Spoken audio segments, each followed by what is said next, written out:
For today's video mga ka-friendsi, tayo po ngayon ay magaluto ng katas ng talbos ng kamote pudding. At dahil nga po napakasustansya ng katas ng talbos ng kamote ay naisipan po natin itong gawing pudding. At ang dami po ba yan namang talbos ng kamote din sa may tabi ng aking kubo at napakatataba pa. At kahit nga po ako'y laging nagaluto ng sinabawan na rin at saka po yung inasapaw laang sa kanin ay talaga naman pong hindi nauubos sa sobrang dami. At maliban nga po sa pangulam ay naisipan po natin itong gawing masarap na pangmeryenda. Dahil nga po tayo ay laging magutumin at mahilig sumakmal ng pagkain ay naisipan po natin aring lutuin. Makagayon po ba yan naman pagka laging magutumin at lahat po ay naiisipang iluto? Ay ari nga po ay maganda sa mga low blood, lalo na po yung mga mahilig magpuyat sa mga maling tao. Ayan po ang aiwasan ninyo ang magpuyat sa maling tao at nakaw ay sa umpisa laan po kayo niyan pakiligin, purbahin ninyo. At nilagyan nga po natin yan ng mga 1 tabong tubig at atin po yung atakpan para po ay madaling kumulo. At makuha po muna tayo din ng ilang pirasong kalamansi habang po tayo ay nagapakulo. Alagyan nga laan po natin ng ilang pirasong kalamansi para po ay kumulay na pula yung ating talbos ng kamote. Ay wag po nating akadamihan at baka naman po ay umasim yung ating pudding. At ilagay na nga po natin yung ating pinigang kalamansi. At dahil nga po kumulo na din naman siya ay tanggalin na po natin yung dahon ng kamote. At isalin na po natin sa palanggana para po ay lumamig na at ganyan nga po katingkad ang kulay niya pagka po inalagyan ng kalamansi. At pagkalamig nga po niya ay ilagay na po natin yung 5 cups na cornstarch at 1/4 na asukal at atin po yung halu-haluin. At ganyan na nga po ang kanyang kulay gawa nga po dun sa ating nilagay na cornstarch. Atin po yung haluin makamaigi para po ay hindi namumuo yung ating nilagay na cornstarch. Magsalang na nga po tayo ng kawali nang mailuto na natin. Ay pangdalagang kulay na naman talaga ang inaluto nating pangmeryenda,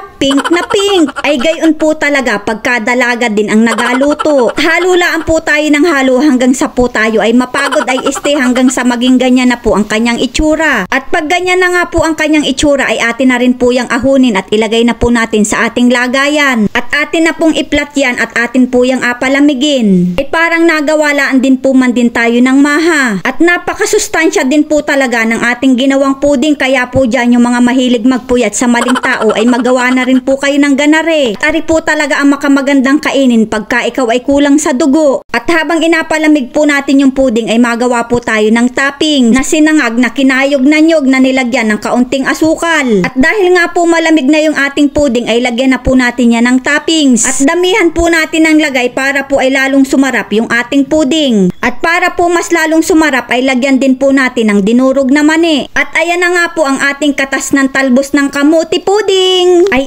ayan ang sarap na ring pang merienda ay masustansya pa. At hiwain na nga po natin yan ng maliliit at makamahirap naman pong sakmalin yan pagka isang buo. At baka po pati pag sinakmal ko yan ng isang buo sabihin nyo lang ay ayan ang sarong naman ni Prinsiela at parang hindi nakakatikim ng pudding. Ayan ang sarap po man din na ring merienda at ari makamalunot-lunot. At ari din po talaga ay overload sa toppings. Kaya ano pang inaintay, sakmalin na natin yan at baka sakmalin pa ng iba. Amang tamalaan din po talaga ang kanyang tamis at makamalinamnam din po talaga siya. Ay ayos na ayos po man din ang gana ring merienda. At masustansya na nga, busog na busog ka pa. Mga ka-friendsi, thank you for watching!